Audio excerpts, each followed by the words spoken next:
Hola, buenos días, buenos días. Vamos empezando. Buenos días, buenos días. Vamos a empezar. Bueno, la clase de hoy vamos a hacer un pequeño repaso. Bueno, vamos a hacer un repaso de las clases que hemos avanzado hasta ahora sobre la historia del Perú. ¿Para qué hacemos esto? Bueno, para reforzar principalmente, para que quede claro ciertos conceptos también. Y bueno, vamos a empezar porque creo que ya vamos un poco atrasados, ¿no? Vamos a ver. Si tienen dudas, van haciendo sus preguntas. Vamos a recapitular que para entender la historia de Perú tenemos que plantearnos cómo fue que los habitantes llegaron a América, ¿no? Esto se trata sobre el poblamiento americano. El poblamiento americano va a ser la forma o cómo se le domine a cómo las personas van a llegar a América. Bueno, existen muchas teorías sobre el poblamiento americano, pero vamos a desarrollar hoy, creo que máximo cinco, y la primera de ellas va a ser la teoría asiática. Bueno, vamos a ponernos en contexto con el desarrollo del poblamiento americano. El contexto va a ser el Paleolítico Superior y el Homo sapiens alcanzó América y Oceanía. El Paleolítico Superior es en el periodo en el que ya empieza a desarrollarse la agricultura. Pasaron de la horticultura a la agricultura. Y en este periodo va a ser en el que los habitantes de Asia van a pasar a América, ¿no? Bajo la teoría asiática. Y ¿quién va a poblar América? El que va a poblar América va a ser ya el Homo sapiens, completamente evolucionado.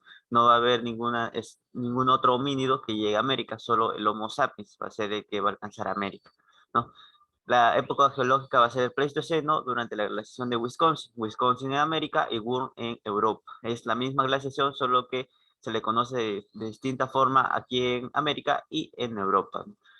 Bueno, vamos a desarrollar lo que es la teoría asiática, la oceánica, polinesio-melanésica o polirracial, la migración australiana, la solutrense y teoría autoctonista. Veremos que también le vamos a agregar otras teorías ya más para complementar, ¿no? La teoría asiática, bueno, esta se va a plantear por Alex Jaldrika, esta señora que está aquí, y él va a decir que van a ser los paleomongoles los que van a arribar a Asia a través del actual estrecho de Bering y que solo ellos van a ser los que van a poblar la América. Él va a desarrollar una teoría monorracial, que solo van a ser los paleomongoles los que poblen América, ¿no? Él va a mostrar evidencias geográficas con la cercanía de los dos continentes, de Asia por el lado de Siberia y de América por el lado de Alaska. Va a haber una estrecha cercanía de esas dos partes de los continentes, ¿no? También se va a mostrar que la glaciación de Wisconsin sí pudo haber permitido este pase de las personas mediante el estrecho de Bering. Las aguas del mar se congelan y la marea baja, ¿no? Esto deja a relucir un pequeño paso por el que sí se podría haber dado el paso de las personas. Esas son las evidencias geográficas que va a mostrar Alejandrica. También evidencias físicas. Alejandrica va a mostrar evidencias de tipo semejanzas, perdón. Él va a decir que ciertos pueblos de América se parecen a ciertos pueblos de Asia, ¿no? Con la pigmentación de la piel, los ojos rasgados, el cabello negro y lisotrópico o lacio y la escasez de pilosidad corporal, ¿no? También va a mostrar la mancha lumbar o la mancha mongólica, la cual se va a dar en la parte de la espalda baja de los bebés. Solamente en los bebés, una vez empieza a crecer, se va borrando esta mancha, pero esa vendría a ser la mancha lumbar o mongólica. Ahí vemos un ejemplo, los ojos rasgados, la nariz aguileña, la escasa pilosidad y los pómulos salientes. También a Alejandrica se le van a criticar, se le va a criticar. Él también dijo que las personas el mismo tipo de sangre, pero no, eso se va a mostrar que no es así, que en Asia tienen un tipo de sangre y en América otro. Eso va a ser una crítica que se le va a hacer a Alejandrica y también su exclusivismo monorracial. Recordemos que Alejandrica va a decir que solamente van a ser los paleomongoles los que van a poblar Asia, digo, a poblar América, pero eso se mostraría con otras teorías que no pudo haber sido, pudo haber ocurrido de otra forma, a la vez, a la par, pero no solamente fueron los protomongoles los que van a poblar América. La corriente del Kuroshibo. La corriente del Kuroshibo es una corriente que parte desde Japón y va y llega, termina en las costas de Canadá. Esto pudo demostrar, bueno, si la corriente pudo haber traído a pobladores de esas regiones hacia las costas de Canadá, lo cual demostraría que no solo fueron los paleomongoles los que arriban a América, sino otras tribus también de Asia. Por eso está dentro de la teoría asiática también, en la corriente del Kuroshibo. La teoría oceánica o polirracial. Recordemos que Alejandrica va a defender la teoría monorracial y ya pasamos ahora a la teoría polirracial, que los polinesios y los melanesios. Esta va a ser propuesta por Paul Rivet. Y él va a decir que los polinesios y melanesios van a ser arrastrados por corrientes marinas y van a cruzar el Océano Pacífico con sus embarcaciones, ¿no? Los melanesios van a llegar a lo que vendría a ser Mesoamérica y los polinesios a la zona andina. Las evidencias que va a mostrar Paul Rivet van a ser el uso común de las palabras pachamanca, cerbatana, la hamaca mosquitero, etc. Y las enfermedades comunes, que van a ser enfermedades tropicales, que se van a dar en Oceanía y también en partes de Mesoamérica y la costa andina, ¿no? Y las costas de América. No conocieron la cerámica ni los metales. Esta también sería otra prueba que va a presentar Paul Rivet. Recordemos que los melanesios van a ser personas con pigmentación de piel oscura y Paul Rivet va a dar semejanza a estas personas, a los melanesios, con una tribu que ya desapareció de Brasil, la Lagoa Santa. Esta tribu va a ser presentada como prueba de que, la teoría de Paul Rivet era verdad, ¿no? Que pudo haber ocurrido. Y los polinesios van a llegar a la zona andina. La crítica que se le va a encontrar a la propuesta de Paul Rivet va a ser la expedición de Kon-Tiki, realizada por Thor Heyerdahl. Esta fue realizada en 1947 y va a demostrar que de América se puede llegar a Oceanía mediante las antiguas embarcaciones, ¿no? Thor Heyerdahl va a presentar esta hipótesis y luego la va a demostrar con su expedición Kon-Tiki. 5 meses se va a demorar en llegar de América a Oceanía, va a partir del Callao y va a mostrar, no va a poner en tela de juicio la teoría de Paul Rivet. Tenemos también otras hipótesis o teorías, por así decirlo. La teoría de Thor Heyerdahl, él va a plantear dos hipótesis. La primera hipótesis va a sostener que América fue poblada por caucasoides de polinesios de Indonesia, que desde las costas de China y Japón vinieron aprovechando la corriente marina del Kuroshibo. Él va a decir que van a ser estos proto-polinesios los que van a llegar a América por la corriente del Kuroshibo, luego bajarían a América del Sur o poblarían América o se expandirían por América. Y luego los descendientes de estas primeras tribus que llegaron van a ser los que van a embarcar su viaje hacia la Polinesia y van a poblar la Polinesia. Van a poblar a Oceanía. Las evidencias va a ser su viaje del Kon-Tiki. Él va a decir que llegaron por la corriente del Kuroshibo y luego fueron hacia Oceanía por de América hacia Oceanía, ¿no? Él va a demostrar esto con su viaje, con la expedición que va a realizar en 1947. Asimismo, se demostró la migración del hombre americano a la Polinesia. Exacto, él va a demostrar esto con su viaje, ¿no? Las críticas no van a ser suficientes viajes que realizó o requieren más pruebas. ¿Por qué no van a ser suficientes viajes? Porque si bien pudo haber ocurrido en ese momento, en otro no pudo haber ocurrido. O sea que es una suerte de azar. Y la segunda teoría, la segunda hipótesis va a ser que América va a ser poblada por semitas blancos de Egipto y Mauritania, que vinieron por el Océano Atlántico, llegando a la península de Yucatán. Él va a decir que van a ser estas personas los que van a llegar por el Océano Atlántico y van a llegar a Yucatán, ¿no? Él va a realizar dos viajes también, la RA-1 en 1969 que va a fracasar y en la RA-2 en 1970 que va a lograr su objetivo. Él va a presentar semejanzas en la construcción de pirámides escalonadas egipcias y mayas, ¿no? Luego, tenemos críticas, se le va a necesitar más, él va a necesitar presentar más pruebas arqueológicas. Esa va a ser la crítica que se le va a hacer a Thor Heyerdahl. Ahí tenemos viajes de Thor Heyerdahl, o el viaje que realizó del Callao hacia Oceanía. Luego vamos con la teoría australiana. Bueno, esta teoría va a ser presentada por Antonio Méndez Correa o Correia. Él es portugués.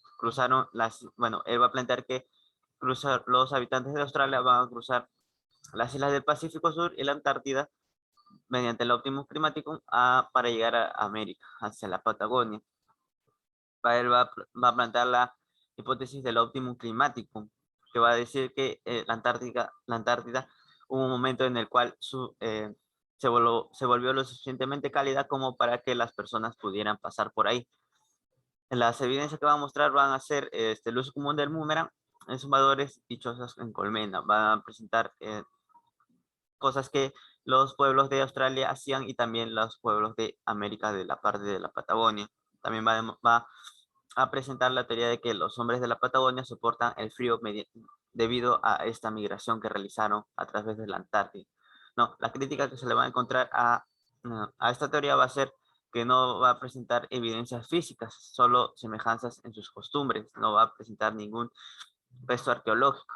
Y el posible óptimo climático nunca existió, ya que es muy poco probable que la Antártida haya reducido su temperatura lo suficiente como para que las personas hayan pasado por ahí, ¿no? Bueno, otros defensores de esta teoría dicen que pudieron haber llegado a través de embarcaciones, pero no muestran ninguna prueba, solo son hipótesis, ¿no? La posible ruta que pudieron haber seguido los australianos para llegar a América vendría hacia la isla de Australia, hacia la isla de Tasmania, luego hacia la isla de Auckland, hacia la Campbell, luego la Macquarie, luego pasarían por la Antártida durante el óptimo climático y luego llegarían a la Patagonia, Argentina. La Patagonia se encuentra en Argentina. Bueno, esa sería la teoría australiana presentada por Antonio Méndez Correa. La teoría noratlántica o europea también. Esa la teoría es la más reciente. No es, bueno, tiene sus años ya, pero es la más reciente comparada con las otras, ¿no? Esa teoría va a plantear que fueron los pueblos europeos los que van a llegar a la zona de América del Norte.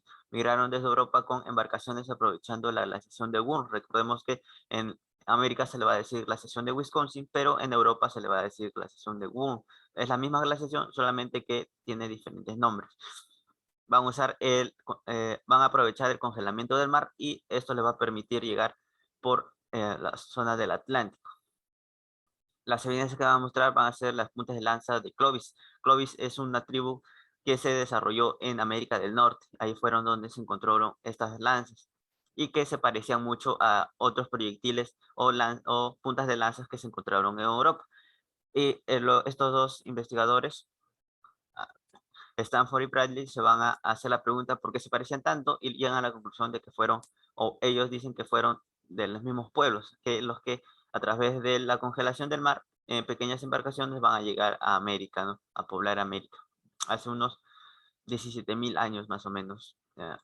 Alejandrica va a decir que las primeras migraciones van a pasar hace 12.000 años, hace 12.000 años en sucesiones, o sea, primero una, luego otra, pero ellos van a plantear que su teoría pasó 17.000 años atrás, o sea, mucho antes de la teoría de Alejandrica.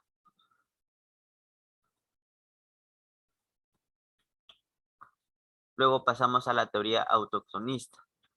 Estas teorías son los que presentan que la población americana se desarrolló o nació aquí y se va a desarrollar aquí. Luego se va a expandir hacia el resto del mundo. Estas son defendidas por Antonio León de Pinelo, que va a ser el precursor de la teoría autoctonista, no, en el siglo XVI o 1500. Su planteamiento va a ser la selva fue el paraíso terrenal. Recordemos que durante esas épocas la iglesia tenía de, un gran poder y esto era defendida él planteaba esta teoría basándose en las narraciones bíblicas, ¿no?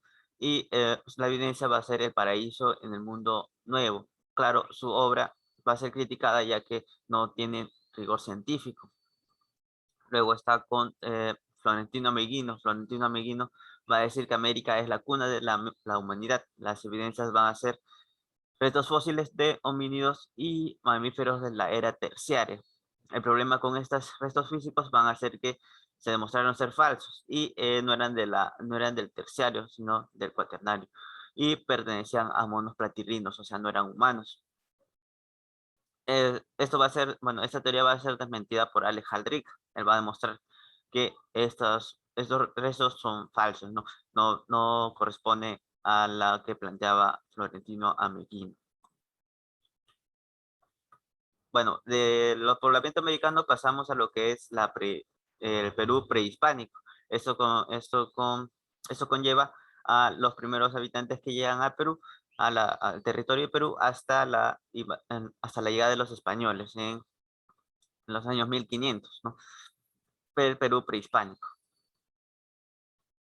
El Perú prehispánico se va a dividir en el precerámico, que va a ser planteado por John Rowe, y el lítico y arcaico, que va a ser planteado por Luis Lumbreras. Luego, con la invención de la cerámica, según John Rowe, va a pasar a desarrollarse los horizontes y los intermedios. Primero el horizonte temprano, luego el intermedio temprano, luego el horizonte medio, luego el intermedio tardío y luego el horizonte tardío.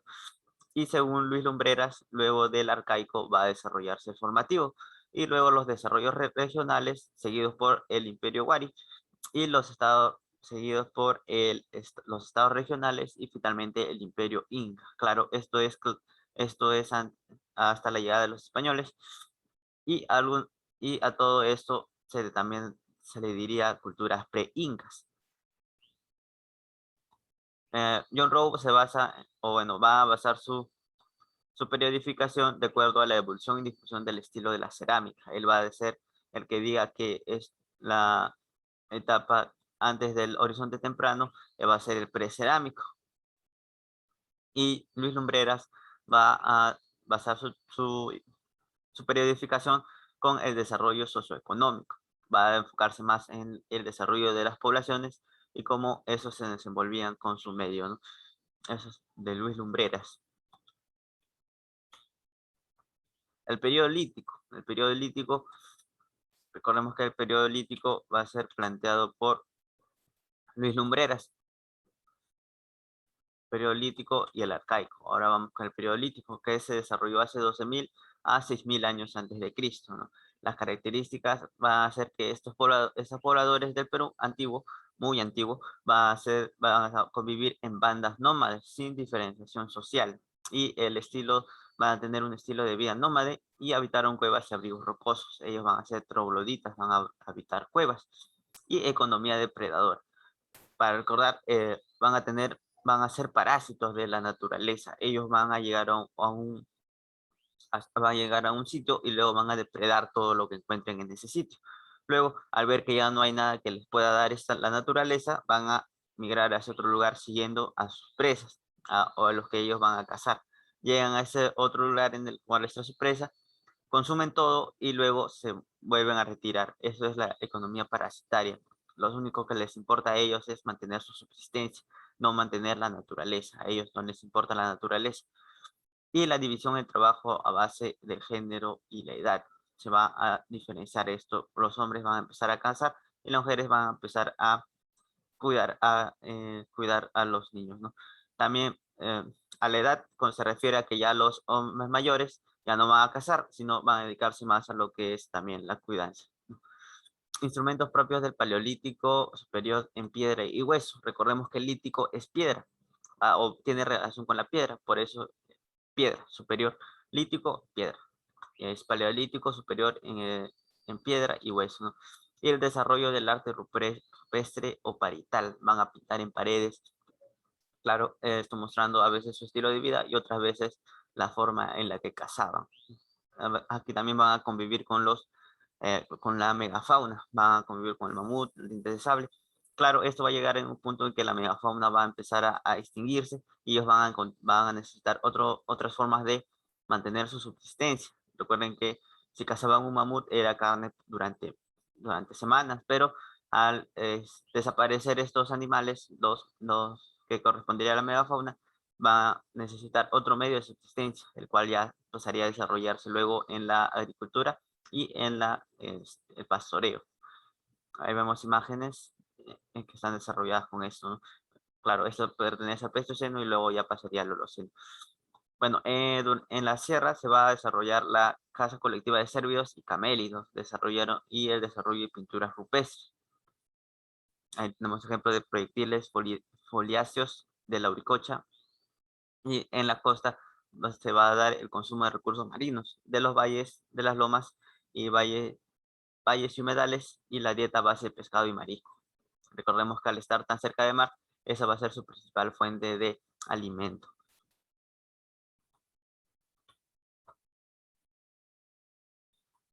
Principales sitios arqueológicos del Lítico.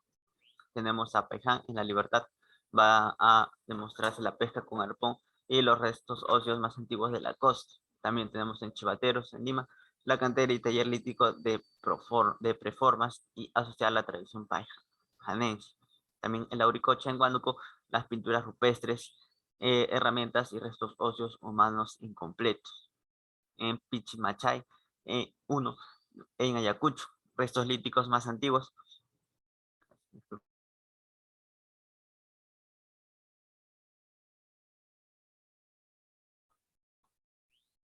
En Toquepala, en Tacna, van a ser las herramientas líticas y pinturas rupestres más antiguas. Estas pinturas rupestres van a tratarse sobre la caza, principalmente van a hacer una preparación para la caza, ya que ellos van a dibujar estos para ver de qué forma podrían debilitar al animal. Ellos creían que al hacer esto y golpearlo, golpear la pared en la que estaba dibujada, ellos debilitaban al animal y les daba buen augurio para poder regresar con vida de la caza, ¿no? Para tener éxito en las casas. Luego pasamos al periodo arcaico inferior. El arcaico se va a dividir en dos partes, en el inferior y el superior. Después del lítico viene el arcaico y el arcaico se divide en dos partes, en el inferior y en el superior. Ahora estamos en el inferior. Las características van a ser las semejanzas al periodo del Mesolítico de la historia universal y el inicio del Holoceno, el clima más cálido. Ya la glaciación va a pasar y se va a empezar a calentar la Tierra, lo cual daría un clima más cálido, ¿no? Y se desarrolló la vida aldeana. Las viviendas temporales fueron fuera de las cuevas, ¿no? Los grupos van a ser semi-sedentarios y una economía mixta de depredadores, pero se inicia la domesticación de plantas, la horticultura y animales del pastoreo, el pastoreo. Bueno, debido a que ya el clima se empieza a calentar, recordemos que la megafauna empieza a desaparecer y los habitantes se ven forzados a encontrar otro medio de subsistencia. Y esto daría paso al inicio de la horticultura y al inicio del pastoreo, con la domesticación de animales. En la sierra se va a dar los horticultores y con mejor desarrollo en la pesca. Y la tradición en la costa va a ser el desarrollo de horticultores y la domesticación de animales, ¿no? Entre Larmachay y Picamachay. Sitios arqueológicos del arcaico inferior. En Chilca, Lima, va a ser pesca con anzuelo y viviendas semi-hundidas. En Santo Domingo y Nica va a ser la pesca con redes, la aldea más antiguas de la costa. En Anchoca, Cajamarca, las evidencias más tempranas de horticultura. Y en Guitarrero, las evidencias de horticultura también. Guitarrero. El Guitarrero va a ser el primero en el que se encuentra, descubierto por Lynch. Entre la Armachay va a demostrar la domesticación de la llama y la alpaca del Armachay. Luego, el arcaico superior. El arcaico superior, eh, arcaico inferior, superior. Ahora estamos en el superior, que se va a desarrollar entre los 3000 y 1700 a.C. Va a ser semejante al neolítico de la historia universal y el clima va a ser cálido por el Holoceno.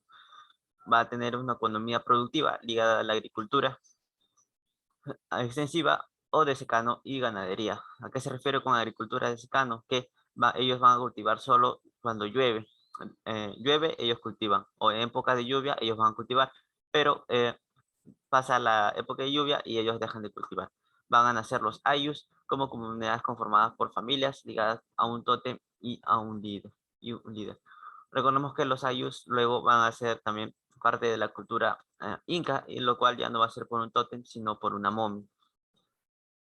pero vemos que el ayu se originó en esta época, en el Arcaico Superior.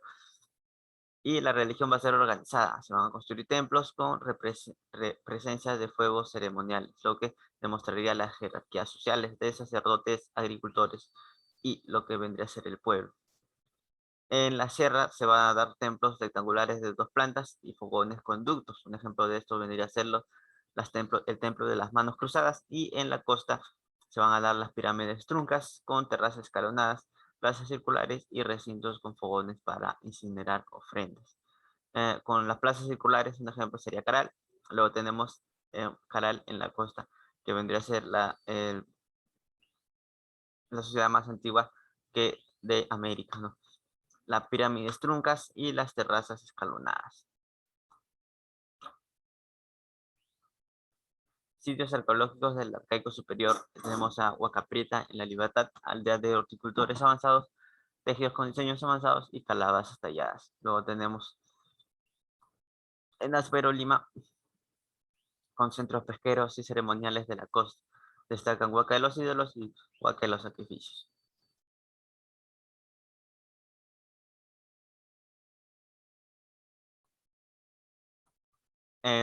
Coto en Huánuco va a ser el templo de las manos cruzadas, molladas en terracota.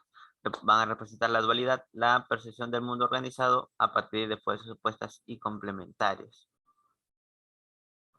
Luego Caral en Lima va a ser contemporánea al Imperio Antiguo Egipcio y al Sumerio, el centro ceremonial más antiguo de América y la ciudad sagrada. Se van a encontrar flautas, figuras de barro crudo y tejidos sin diseño, ¿no? Caral va a ser contemporánea con Sumeria y Egipto, es igual de antiguo. Teorías sobre el origen de la civilización en el Perú. Tenemos la teoría inmigracionista de Max Uhle, pionero de la arqueología peruana, luego la autoctonista de Julio César Tello, va a ser el padre de la arqueología peruana.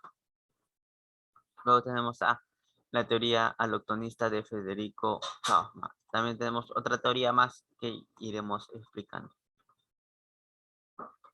La teoría inmigracionista va a ser propuesta por Max Uhle, la cual dice que los que van a poblar América van a ser los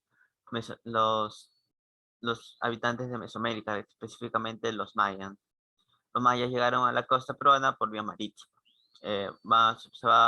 Sus fundamentos van a ser las semejanzas étnicas de los paracas y mochicas con las culturas mesoamericanas. Esa va a ser su propuesta. Esta teoría va a ser refutada por la teoría autóctonista de Julio César Tello, que al inicio de 1930 va a sostener que Chavín va a ser la cultura matriz de la civilización andina. Se va a desarrollar en la sierra y va a tener antecedentes los cuales lleguen hasta la zona del Amazónica, ¿no? Con las tribus arawaks. Sus fundamentos van a ser los elementos artísticos y culturales de origen selvático hallados en restos de Chavín. Otra teoría va a ser la teoría allochtonista de Federico Kaufmann. Él va a tener dos teorías, o bueno, dos hipótesis, la cual la primera va a decir que van a ser también los habitantes de los Mesoamérica los que lleguen al Perú, pero o la otra vendría a ser también cual dice que fueron los habitantes de Valdivia los que van a llegar a Perú, ¿no? En 1960 va a plantar esto. Y ya que se encontró la cerámica más antigua siendo el punto de irradiación cultural para el norte y sur de América. Él dice que va a ser la cultura Valdivia. Y sus fundamentos van a ser elementos culturales, estilísticos e incluso de evolución. Van a ser semejantes en las tres áreas, los mayas, Chavín y Valdivia. Debido a esto, él propone que esto fue lo que ocurrió. Luego tenemos a Luis Guillermo Lumbreras. Él vendría a plantear la teoría hologenista. Él va a decir que la cultura peruana va a surgir de una síntesis, ya que todos los pueblos al convivir entre ellos van a generar nueva cultura, y esto vendría a ser la cultura peruana. Por eso se le dice síntesis cultural, que ocasiona el progreso o el origen de nueva cultura. Luego pasamos al horizonte temprano. En el horizonte temprano tenemos el horizonte temprano o formativo, 1700 al 200 antes de Cristo. En este periodo de tiempo vamos a encontrar muchas culturas, pero las principales van a ser Chavín y Paracas. La política va a ser una consolidada en la teocracia y la economía va a ser el surgimiento de la agricultura intensiva. La tecnología va a ser la aparición de la cerámica y la orfebrería.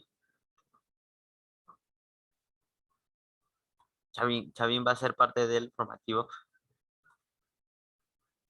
del, del horizonte temprano o periodo formativo, recordemos. Va a estar dirigida por una casta sacerdotal de gran prestigio. Ellos van a ser oráculos. Y la importancia va a ser la primera síntesis panandina. La pan es todo y andina va a ser andes, todo el andes. La religión va a estar en los cultos a dioses terroríficos. Chavín va a usar el miedo para poder sublevar a las personas. Va a usar el miedo que generaban sus dioses. Eso con la ayuda también de los sacerdotes, los cuales usaban, bueno, los sacerdotes van a ser los que usen alucinógenos para poder mantenerse en el poder y poder generar miedo en las personas. Esto fue todo lo que abarcó Chavín desde Conturhuasi hasta Paracas, en Ihuichacán.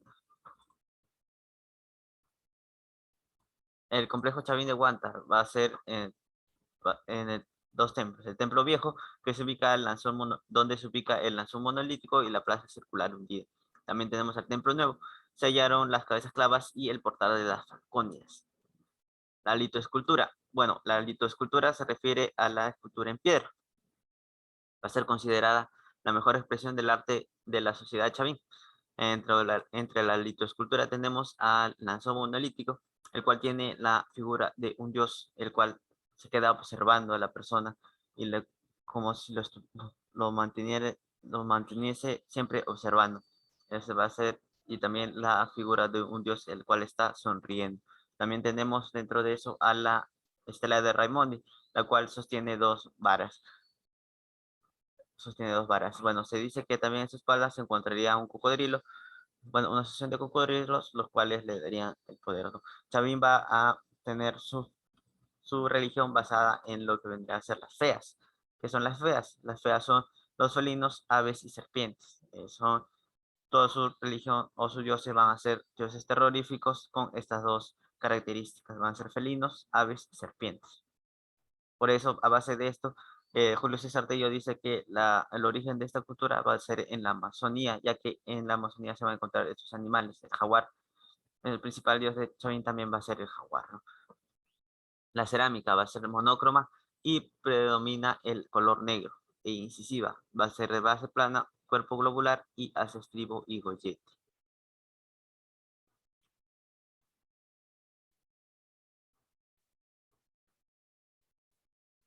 Luego pasamos a Paracas, del 700 al 200 antes de Cristo.